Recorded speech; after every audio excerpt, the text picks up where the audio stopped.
अस्सलाम वालेकुम। कहते हैं कि आप अपने दोस्त बदल सकते हैं, पड़ोसी नहीं। एक अच्छा पड़ोसी किसी नेमत से कम नहीं, और यह हमारी बदकिस्मती है कि भारत हमारा पड़ोसी है। एक ऐसा पड़ोसी जिसकी जारियत दुनिया के सामने है, जो ताकत के बलबूते पर खित्ते में अपनी चौधराहट कायम करना चाहता है, जो असलहे की दौड़ में न सिर्फ अपनी बल्कि पूरे खित्ते के अमन को तहस नहस करना चाहता है। भारत अपने जारहाना अज़ाइम में एक और कदम आगे बढ़ने की तैयारी कर रहा है। एक ऐसी हिकमत अमली जो इस वक्त खित्ते में ताकत का तवाज़ुन बुरी तरह बिगाड़ सकती है। भारत आइंदा साल 3 थिएटर कमांड बनाने जा रहा है। थिएटर कमांड जो कि भारतीय आर्मी, नेवी और फजाइया का मुश्तरका यूनिट होगा, जिसे सिंगल फाइटिंग मशीन भी कहा जाता है।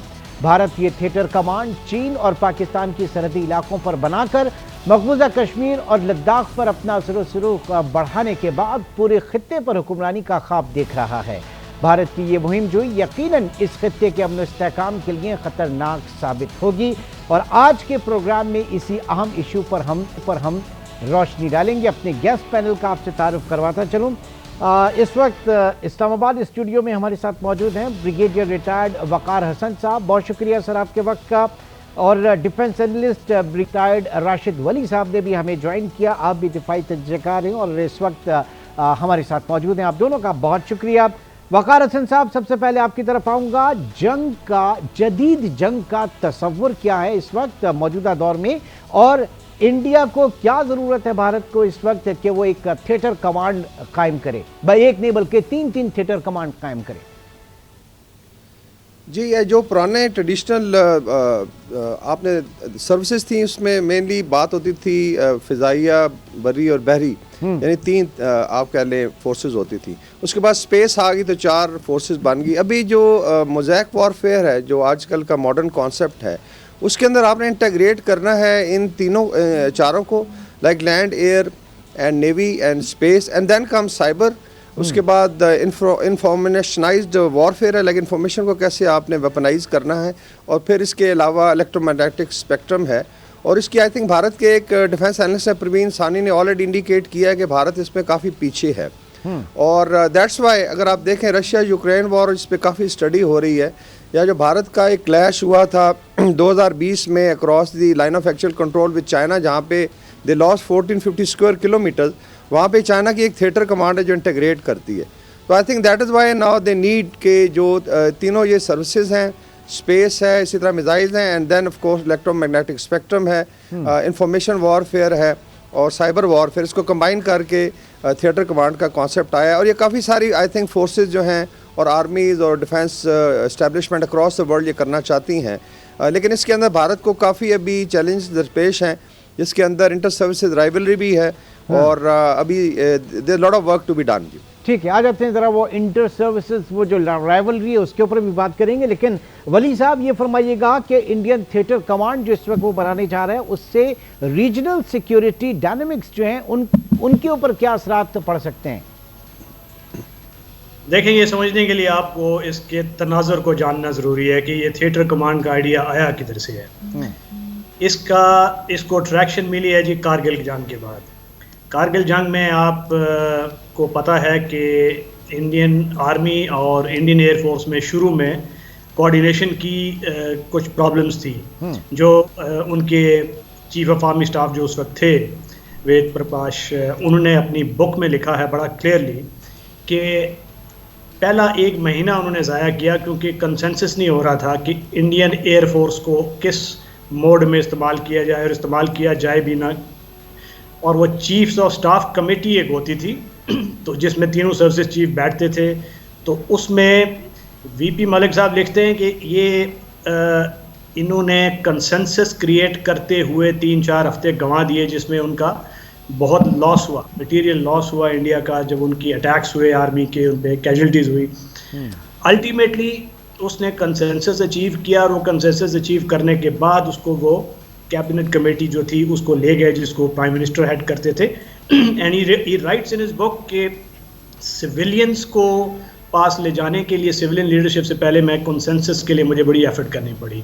सो वो एक एक्सपीरियंस जब इंडियन आर्म फोर्सेस को हुआ और उसके बाद कारगिल रिव्यू कमेटी बनी। उसकी एक रिकमेंडेशन थी कि ये ग्रेटर जॉइंटनेस, सिनर्जी और ये जॉइंट वॉरफेयर का जो कॉन्सेप्ट है इसको इम्प्लीमेंट करना चाहिए। तो वहाँ से ये आइडिया, ये single war machine, yes, integrated command means कि एक कमांडर हो जिसके नीचे आर्मी, नेवी, एयरफोर्स ऑपरेशनली उसके ज़ेर कमान हो, न सिर्फ के 3 सिंगल सर्विसेज के नेवी, एयरफोर्स और आर्मी उसके अपना अपना कमांड हो और वो अपने अपने तरीके से जंग लड़ रहे हों। तो ये वहाँ से ये रिक्वायरमेंट आई थी और दे टुक सो लॉन्ग। अल्टीमेटली 2019 में जब वो बिपिन रावत साहब CDS बने तो उन्होंने इसको मज़ीद तक़वियत दी और वो आइडिया आया और उनको कमांड बनाने का उन्होंने ये आइडिया फ्लोट किया। उसके बाद एक और कमेटी बनी जिसने ये 3-4 कमांड्स का आइडिया दिया। निकोबार और अंडमान जो उनकी वाहिद अभी ट्राई सर्विस कमांड है, अदर देन जो इंटीग्रेटेड एक कमांड है जो कि स्ट्रेटेजिक फोर्सेस न्यूक्लियर से डील करती है, बाकी उनकी सारी लैंड फोर्सेस कमांड है, लैंड सेंट्रिक। तो जो ट्रू मानू में उसकी ट्राई सर्विस है वो अंडमान और निकोबार है, जो कि मलाक्का स्ट्रेट्स और साउथ ईस्ट एशिया को देख रही है। तो अभी ये जॉइंटनेस क्यों करना चाह रहे हैं, इसके 2 रीजंस हैं मेनली, और वो 2 रीजन ये हैं कि न्यूक्लियराइज्ड एनवायरनमेंट में जब ये जंग ऐसी होगी जिसमें उनके इंटीग्रेटेड बैटल ग्रुप्स का यूज़ होगा, न्यूक्लियर थ्रेशोल्ड से नीचे उन्होंने जंग लड़नी है और अपने ऑब्जेक्टिव्स अचीव करने हैं और वो अचीव करने के लिए रिएक्शन टाइम, ग्रेटर सिनर्जी चाहिए। तो उसके लिए एक है। दूसरा ये है कि जो ये इंडो पैसिफिक का एक कॉन्स्ट्रक्ट बन रहा है जिसमें इंडिया क्वाड का हिस्सा है और उनके साथ उसका एक ग्रेटर इंडो पैसिफिक स्ट्रेटजी में उसको एक रोल दिया जा रहा है अमेरिका और ऑकस कंट्रीज़ की तरफ से। तो उस रोल के मुताबिक जो मैरीटाइम डोमेन में ये थिएटर कमांड जब बनेंगी और इसके इंटीग्रेटेड कमांड होगी तो उसमें इंडिया समझता है कि ये ज़्यादा इन्फ्लुएंशियल होगा। फिर उसको ग्रेट पावर एस्पिरेशंस हैं, वो समझता है कि जी चाइना ने 5 थिएटर कमांड्स बना दिए हैं तो मुझे भी बनानी चाहिए। हालांकि उसके डिट्रैक्टर्स ये कहते हैं इंडिया में कि इसको थिएटर कमांड बनाने की उस तरीके से ज़रूरत शायद नहीं है, क्योंकि इंडिया के जो अगर ऑफेंसिव डिज़ाइन नहीं हैं और उनका लैंड सेंट्रिक, डिफेंसिव और मैरीटाइम डोमेन में जो ऑलरेडी उनकी एग्जिस्ट करती है एक ट्राई सर्विस कमांड, वो काफ़ी है। मगर उनकी जो एम्बिशंस हैं ग्रेट पावर बनने की, ब्लू वाटर नेवी बनने की, और उसके बाद ये मल्टी डोमेन वॉरफेयर में थिएटर कमांड्स में टू पूरे खित्ते में अपनी चौधराहट कायम करने की जो उनकी एक जो नज़रिया या जो सोच है, जाहिर है कि उसको इसी से तक़वियत मिलती है। वक़ार हसन साहब, ये इंडियन थिएटर कमांड के क़याम से पाकिस्तान की दिफाई हिकमत अमली के ऊपर क्या असरात मुरत्तिब होंगे? ज़ाहिर है यकीनन वो कुछ भी इस तरह की लेंगे तो पाकिस्तान को भी बहुत सिवियर किस्म के कंसर्न होंगे पाकिस्तान के। जी, कमांड में फोर्सेस तो वही रहेंगी। अभी भी आई थिंक जिस तरह ब्रिगेडियर राशिद कह रहे थे, इस वक्त आर्मी की 7 कमांड्स हैं, then even Indian air force है 7 कमांड्स, और फिर नेवी की 3 हैं, मतलब एक ईस्टर्न, वेस्टर्न, एक निकोबार में है।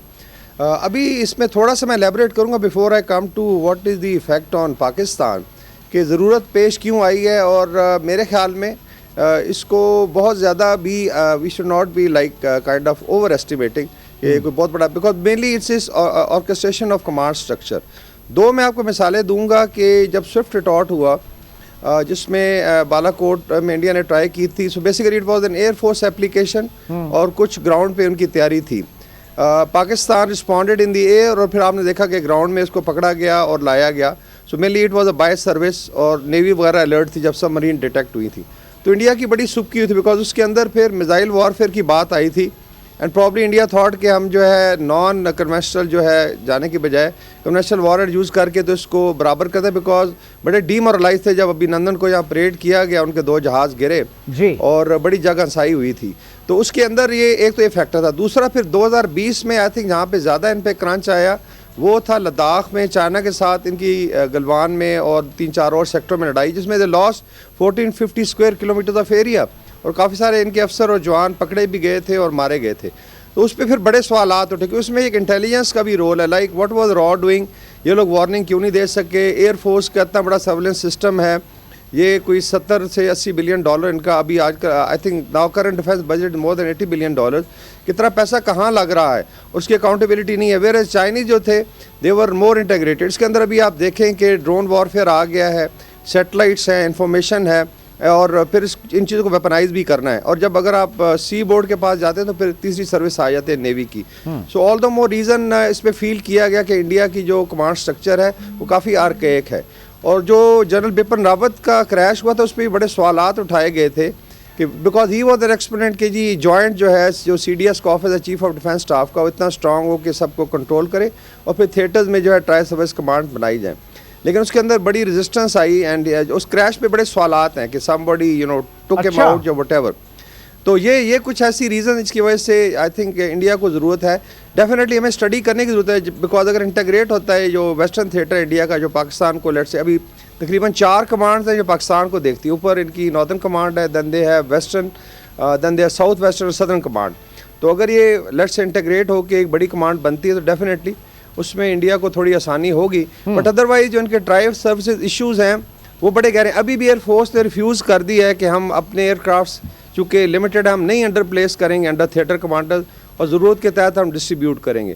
तो I think still lot of discussion, लेकिन चूँकि डॉक्ट्रिनल चेंज है इस पर स्टडी होनी चाहिए इसका इम्पैक्ट क्या आएगा। और पाकिस्तान का जो है रिस्पॉन्स पता है वी ऑलरेडी है जॉइंट स्टाफ हेडक्वार्टर, जहाँ ज़रूरत पड़ती है वहाँ पे इंटीग्रेट की जाती हैं चीज़ें। ठीक जी राशिद वली साहब, आप भी इससे इत्तेफाक करेंगे। और दूसरा ये कि क्या आप समझते हैं कि पाकिस्तान को अपनी पोजीशन या मिलिट्री स्ट्रक्चर में किसी तब्दीली की ज़रूरत होगी या उसकी काउंटर जो स्ट्रैटेजी है वो अपनाने की ज़रूरत होगी अगर भारत ऐसा करता है तो? मैं समझता हूँ कि ये जो थिएटर कमांड का कॉन्सेप्ट जो इंडिया लेके आ रहा है जिसमें भी कुछ वक्त लगेगा उनको अचीव करने में, तो इसको हमें कंटिन्यूली मॉनिटर करने की ज़रूरत है। हमें ये देखना है, हम इसको आउटराइटली डिसमिस नहीं कर सकते, मगर हमें ज़्यादा परेशान होने की भी ज़रूरत नहीं है बिकॉज हमारा जो रिस्पॉन्स है वो वेल कन्फिगर है।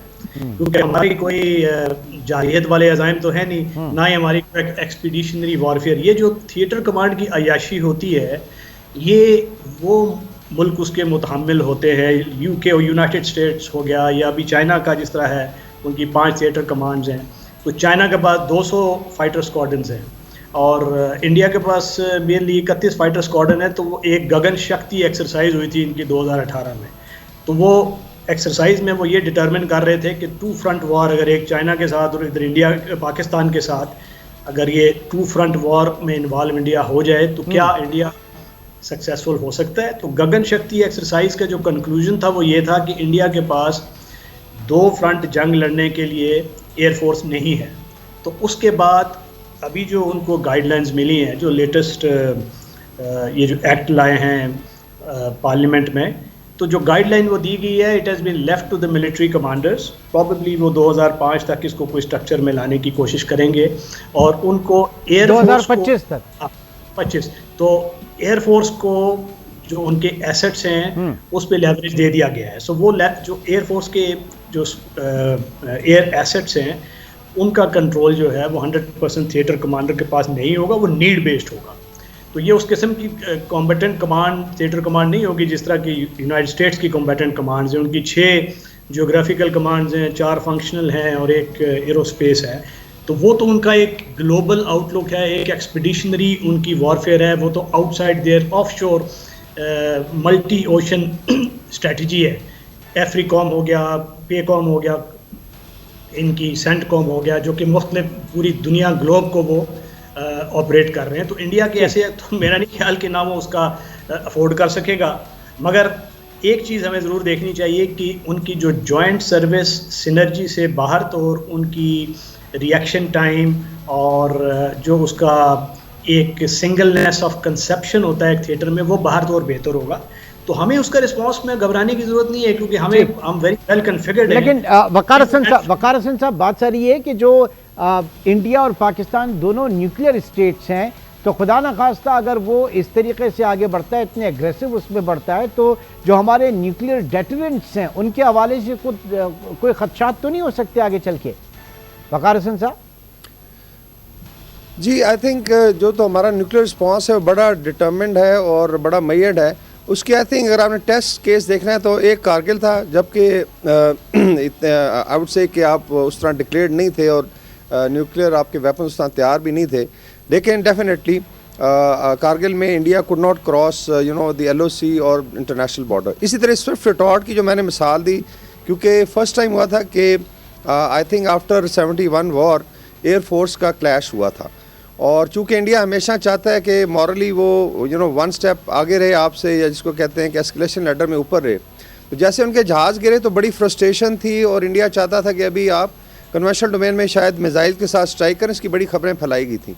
पाकिस्तान का रिस्पांस वाज वेरी क्लियर कि जी अगर आप करते हैं, बिकॉज रिएक्शन टाइम कोई नहीं है, देन एनीथिंग कैन हैपन, और जो है ना जिसको कहते हैं फुल स्पेक्ट्रम रिस्पांस आएगा। और वो जहाँ की तरह फिर बैठ गए थे इंडियन कमांडर्स और मूडी साहब जो हैं, एंड नथिंग हैपेंड।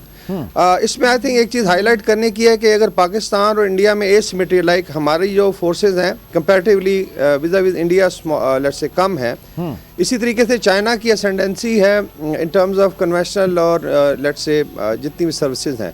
लेकिन रिस्पांस आप देखें स्विफ्ट रिटॉर्ट में जैसे उन्होंने किया तो पाकिस्तान वेंट और जाके उनके जहाज़ भी गिराए, and then we were ready even for missile warfare.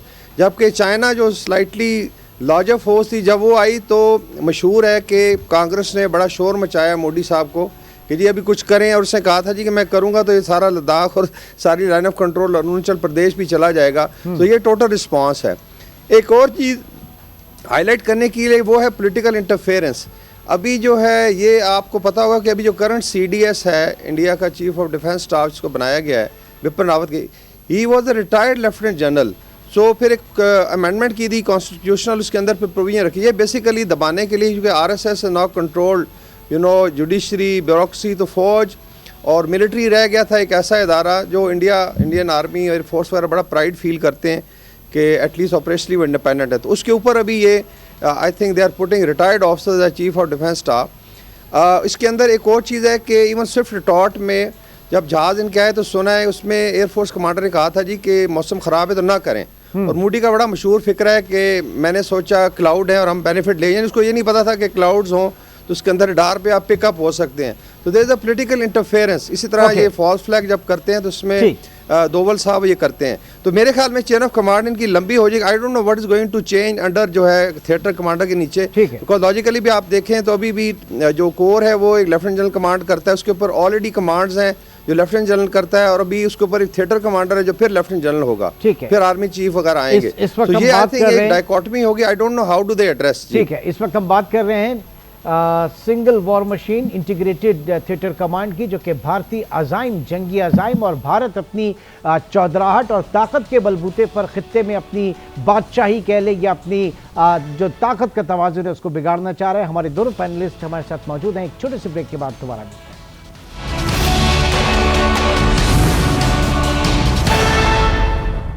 Welcome back. बात कर रहे हैं भारतीय जारहियत के हवाले से, और दिफाई तजज़ियाकार वक़ार हसन साहब भी मौजूद हैं और राशिद वली साहब भी। लेकिन उससे पहले एक और ज़रा खबर, और ये इसी हवाले से है कि भारत अमेरिका मुश्तरका बयान पर पाकिस्तान का शदीद रद्द अमल सामने आया है।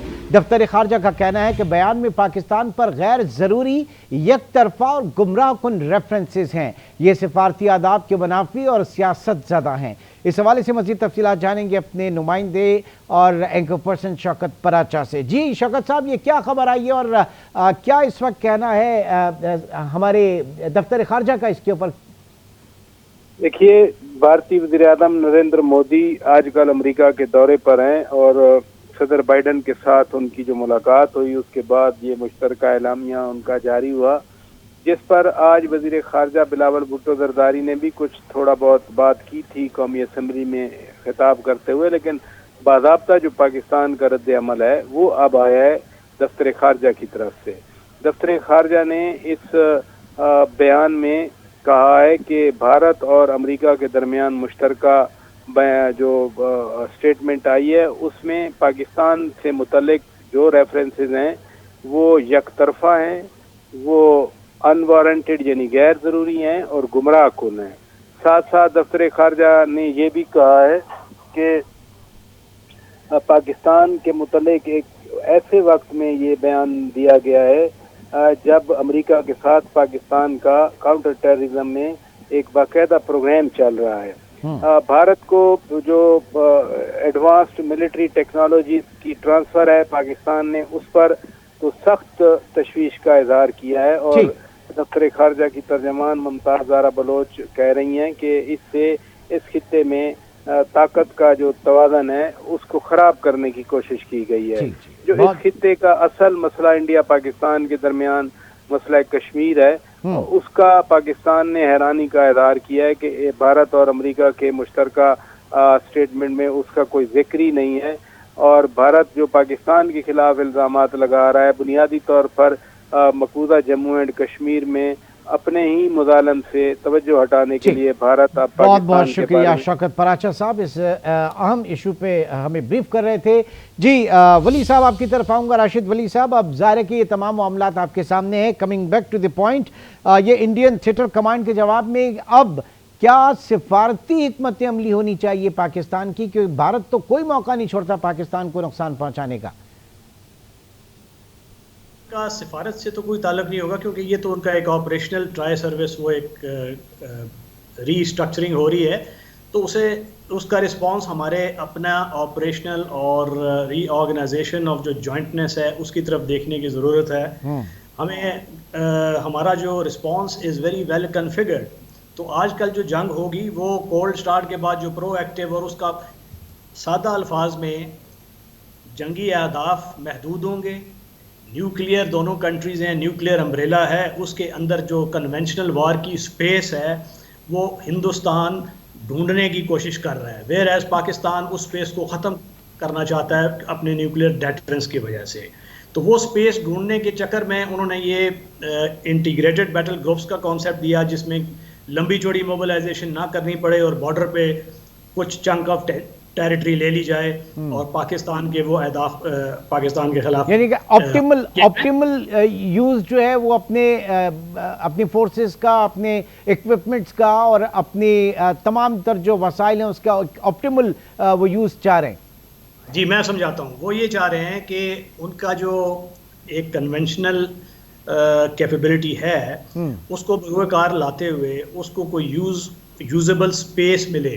इस न्यूक्लियर डेटरेंस में जो पाकिस्तान ने वो स्पेस क्रैम्प कर दी है दो तरीके से, एक न्यूक्लियर डेटरेंस अचीव करने से और दूसरा अपना स्ट्रॉन्ग कन्वेंशनल जो हमारा कैपेबिलिटी है जिसमें हमारी लैंड कमांड्स हैं, हमारा अर्ली एम्प्लॉयमेंट, अभी उस तफसीलात में जाने का मौका नहीं है, ना ही करना चाहिए, मगर हमारे पास वो रिस्पॉन्स है कि अब हम अर्ली रिस्पॉन्स यानी कि हमारे जो रिजर्व्स हैं उनकी प्लेसमेंट, उनकी रिएक्शन और एयरफोर्स के साथ उसका तालमेल, नेवी की जो डिप्लॉयमेंट है, जिस तरह कि आपने ये बालाकोट में और उसके बाद आपको रिस्पांस मिला, कितना स्विफ्ट था एयरफोर्स की तरफ से, और पाकिस्तान आर्मी और आर्मी चीफ और चीफ ऑफ एयर स्टाफ वो एक हडल में होते थे।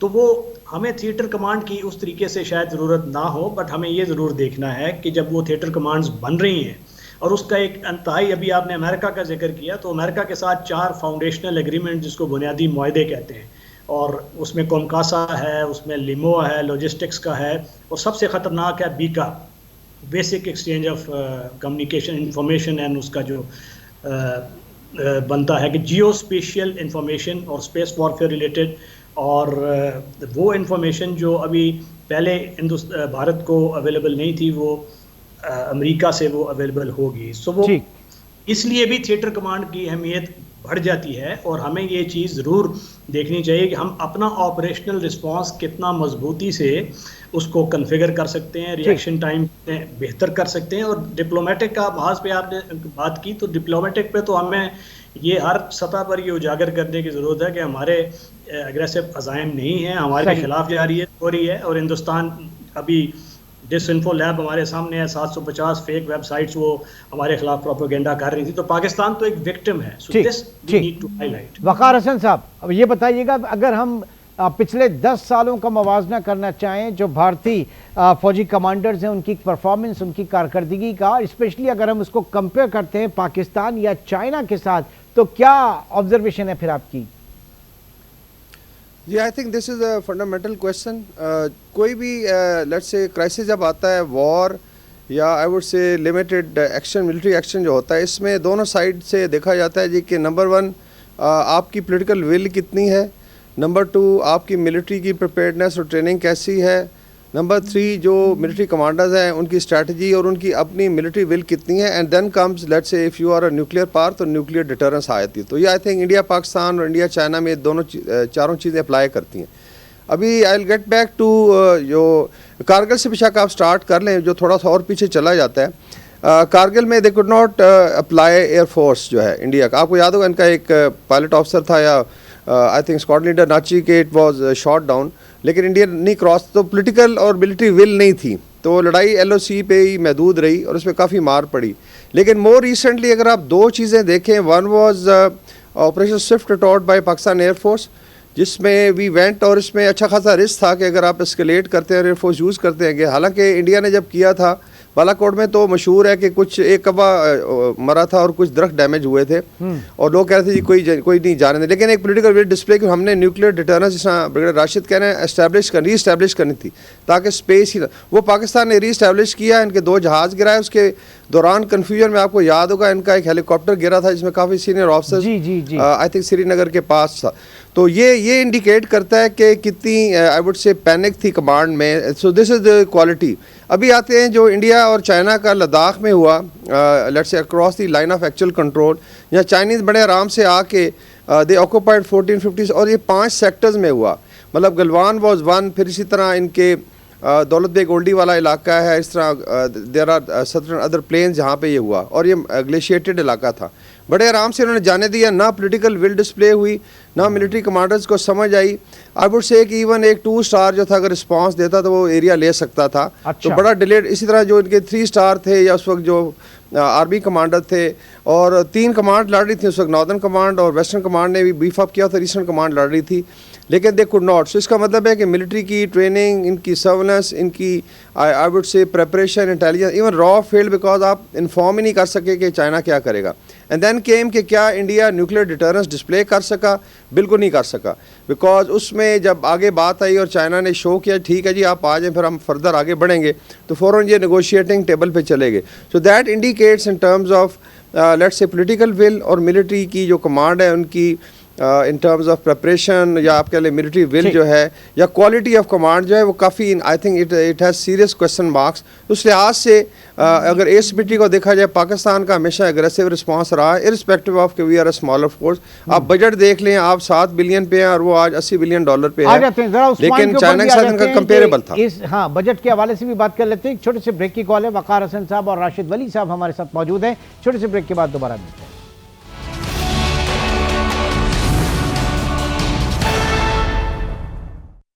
वेलकम बैक जी। राशिद वली साहब, जिस थिएटर कमांड की हम बात कर रहे हैं, अगर वो भारत बनाता है तो खुद भारत की फोर्सेस के अंदर बर्री फौज, बहरी फौज और फ़िज़ाइया के अंदर जो ताकत का तवाज़ुन है वो किस हद तक बिगड़ता हुआ आप देख रहे हैं?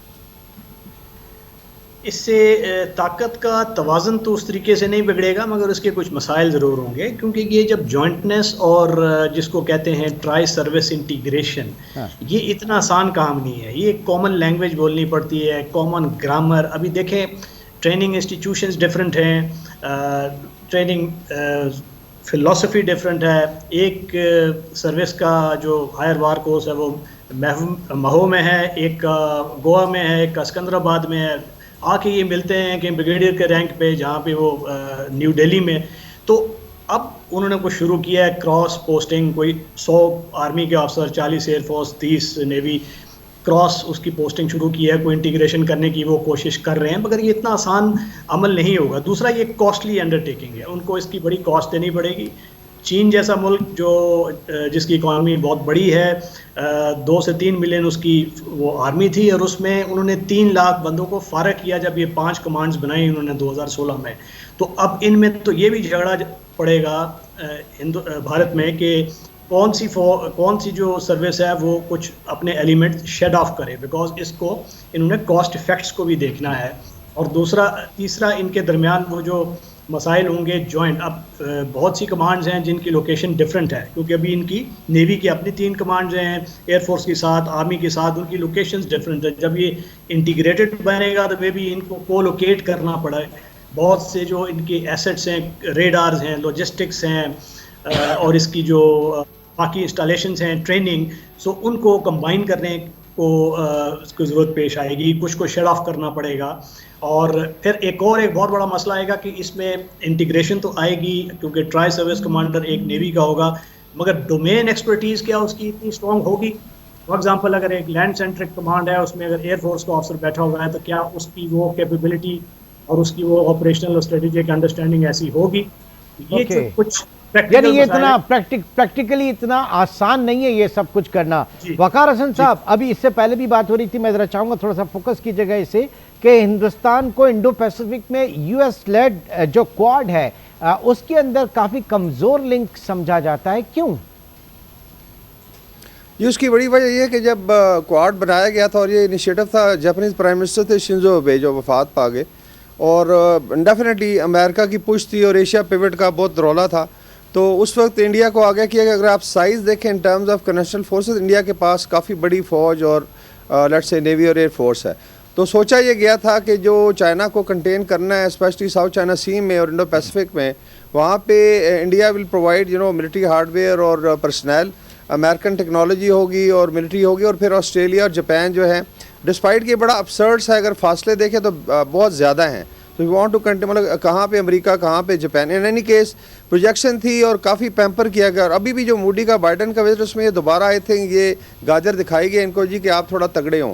जब इनको लद्दाख में मार पड़ी और इसमें फिर western analyst specially Australian defence analyst ने बड़ा एनालिसिस किया कि यार ये तो पेपर टाइगर हैं, से 1450 स्क्वायर किलोमीटर जो है एरिया ले लिया चाइना ने, पाकिस्तान इनको फेंटी लगा दी इनकी एयरफोर्स को, and they became an embarrassment to their arm suppliers. Russian परेशान थे कि हमारे जहाज़ गिरते हैं और बेइज्जती हमारे टेक्नोलॉजी की हो रही है कभी इनकी सबमरीज में। So that's why I think बड़ा एक एनालिसिस किया गया था, एंड दैट्स वाई अभी क्वाड के बाहर एक नई ऑर्गेनाइजेशन आई थिंक जो भी ब्रिगेडियर राशिद ने मेंशन किया है वो क्रिएट हो रही है, जिसमें इंडिया को आउट कर दिया गया। अच्छा। लेकिन स्टिल ये गाजर दिखाई जा रही है कि तगड़े बनो और चाइना के साथ खड़े हो जाओ। अभी भी जो डेफिशिएंसी है कमांड में, अगर आप देखें जोग्राफिकल हैं, मतलब नॉर्थ में एक थिएटर बन गया, वेस्ट में पाकिस्तान के अगेंस्ट और नेवी का, जबकि परवीन स्वामी खुद कहता है जी कि जो मोज़ैक वॉरफेयर जो आजकल चल रहा है या जो आगे आ रहा है उसको ये जोग्राफिकल कमांड जो एड्रेस नहीं कर सकती। आपने लैंड, एयर, सी, साइबर, स्पेस, इलेक्ट्रोमैग्नेटिक स्पेक्ट्रम और इंफॉर्मेशन वॉरफेयर को कंबाइन करना है, तो वो उसके लिए ज़रूरत नहीं है कि आप थिएटर्स बनाए। तो I think still they are, मतलब बहुत सारी और भी चीजें थी सर आप लोगों से डिस्कस करने की, लेकिन प्रोग्राम में वक्त की कमी जो है इस वक्त आड़े आ रही है। बहुत बहुत शुक्रिया ब्रिगेडियर रिटायर्ड वकार हसन साहब और ब्रिगेडियर रिटायर्ड राशिद वली साहब हमारे साथ मौजूद थे, और हम बात कर रहे थे इस वक्त जो भारतीय जंगी जुनून है, जिसमें भारत आगे मजीद एक कदम आगे बढ़ना चाह रहा है, लेकिन उसे इससे हासिल कुछ नहीं होगा, उल्टा उसको अपना नुकसान जो है वो हो सकता है। कम से कम आज के डिस्कशन से ये सारी चीज़ें हमारे सामने आई। बहुत बहुत शुक्रिया नाज़रीन, इंशाल्लाह आपसे कल मुलाकात होगी। टिल देन टेक केयर, अल्लाह हाफ़िज़।